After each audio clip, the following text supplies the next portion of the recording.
The voice came from the back of the studio. And Melissa McCarthy's world stopped. Jimmy Fallon had been laughing.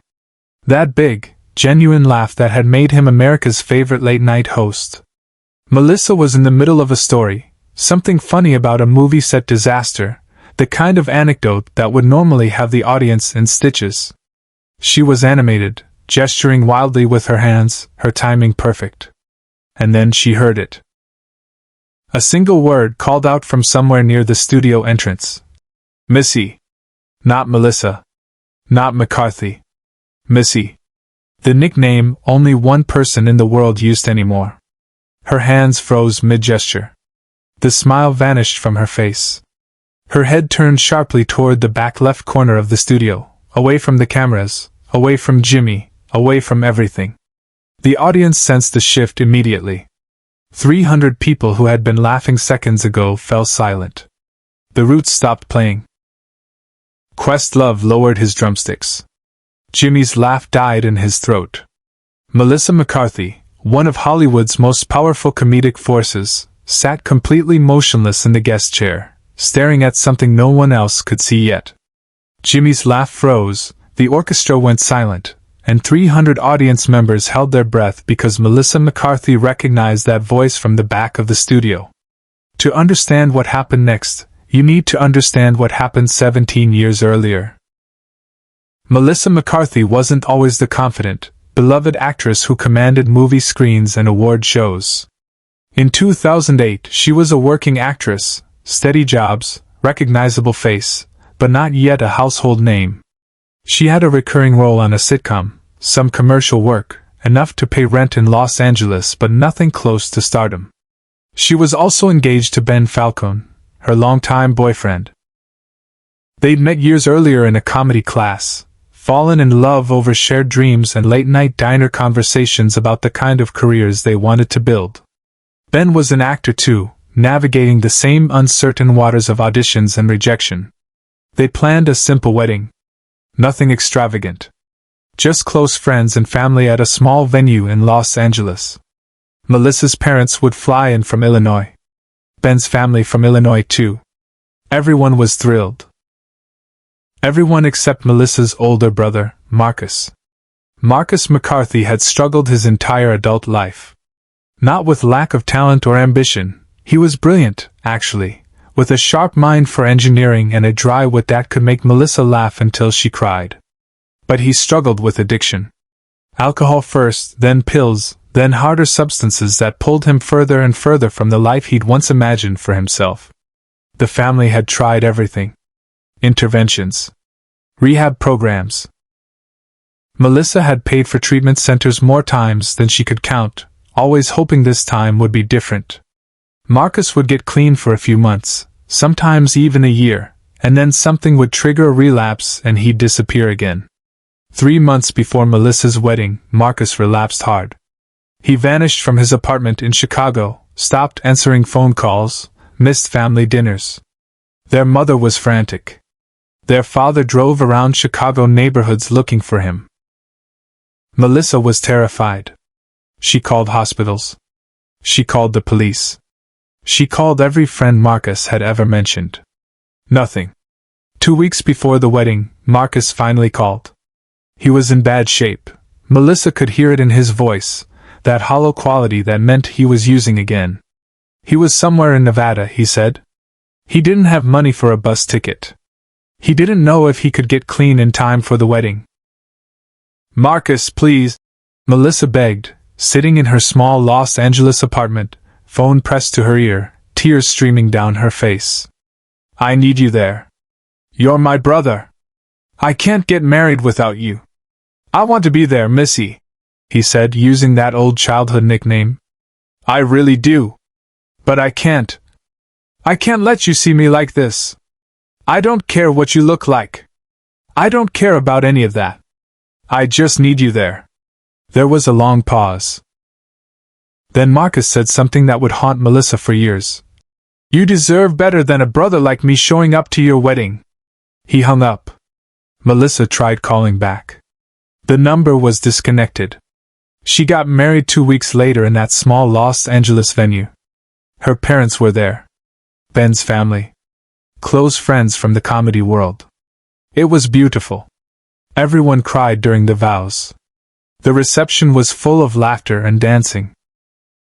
But when Melissa looked out at the assembled guests, when she scanned the room during the father-daughter dance, when she gave her speech thanking everyone for coming, there was a hole where Marcus should have been.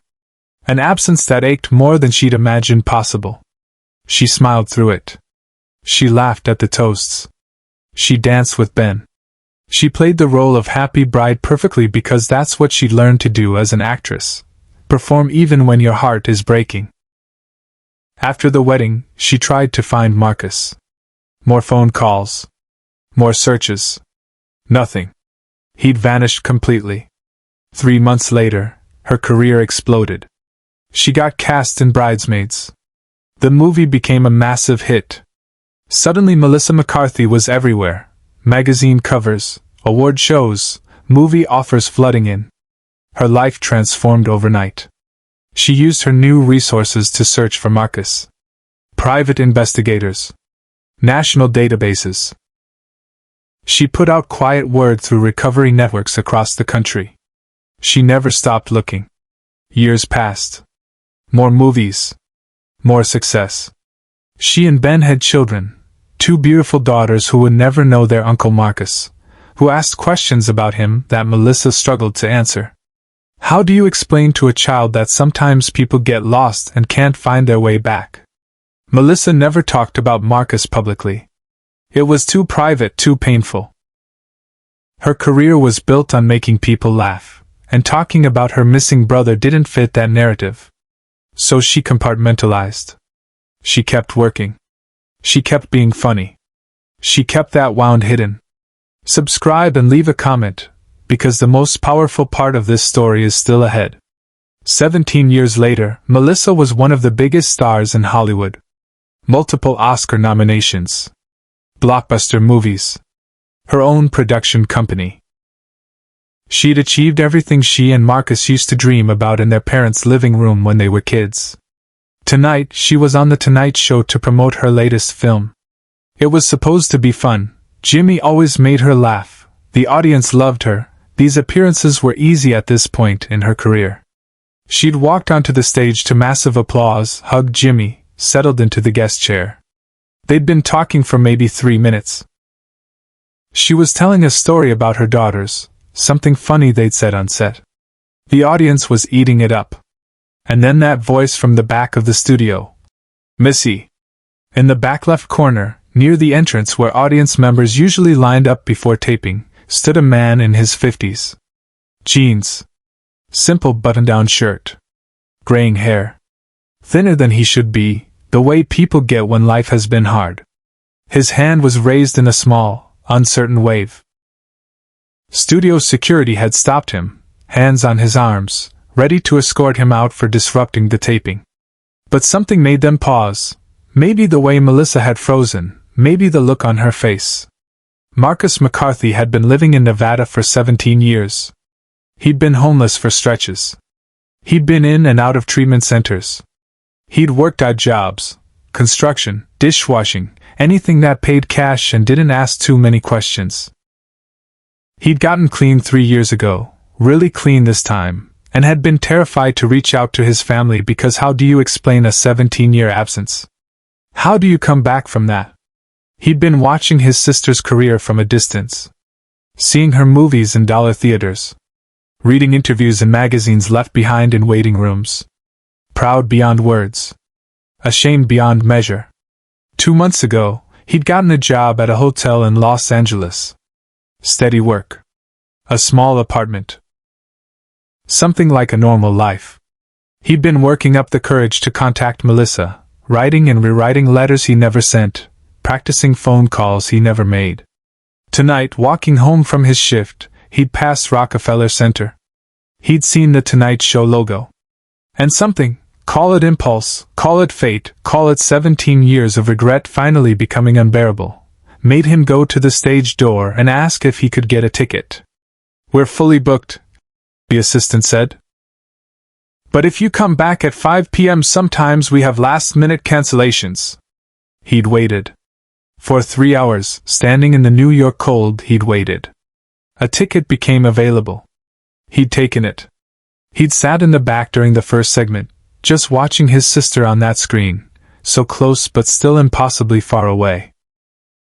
And when Jimmy introduced her for the second segment, when Melissa walked out to applause and sat down just 50 feet away from him, Marcus had felt 17 years of words pile up in his throat. He'd promised himself he'd just watch. He wouldn't disrupt anything. He'd leave quietly and maybe, find the courage to contact her properly later. But then she was telling that story about her daughters and she laughed. That specific laugh he remembered from childhood, the one that scrunched up her nose, and Marcus couldn't hold it in anymore. Missy. Behind the scenes, Jimmy made a decision that defied every producer's expectation. The studio was frozen. Every camera operator was waiting for direction from the control room. The producers were screaming into headsets, trying to figure out what was happening. Cut to commercial? Keep rolling? What was the protocol for a moment like this? Jimmy Fallon looked at Melissa's face and understood immediately that something profound was occurring. He'd interviewed thousands of guests. He knew the difference between performance and reality. "Melissa?" he said softly, his host's voice gone, replaced by something genuine. "Do you know that person?" Melissa couldn't speak. Couldn't move. Tears were streaming down her face, her hands gripping the armrests of the guest chair so tightly her knuckles had gone white. Jimmy made eye contact with the security guards at the back. He held up one hand, the universal gesture for wait. Then he stood up, stepped out from behind his desk, and walked toward the back of the studio. The cameras followed him. The audience turned in their seats. No one knew what was happening, but everyone understood it was real. Jimmy reached Marcus, who looked terrified, who clearly thought he'd made a terrible mistake, who was starting to back toward the exit. "Hey," Jimmy said quietly. "What's your name?" "Marcus. I'm her brother. I didn't mean to. I shouldn't have. Does she know you're here?" Marcus shook his head. "I haven't seen her in 17 years. Jimmy processed this for exactly 2 seconds. Then he turned back toward the stage and called out, "Melissa, your brother is here."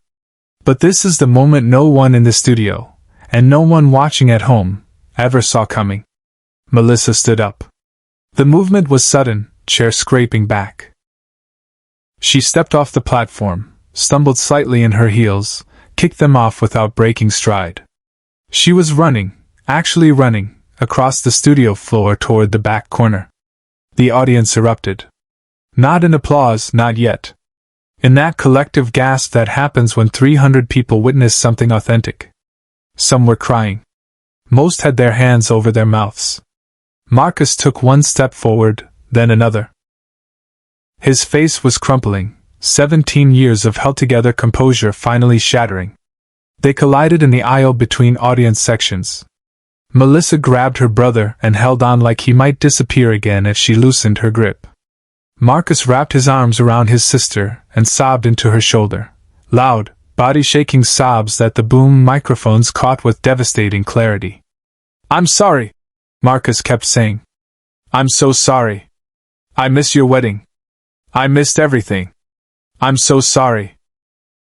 "You're here now," Melissa said, pulling back to look at his face, her hands cupping his cheeks the way their mother used to do when they were children. "You're here. That's all that matters. You're here."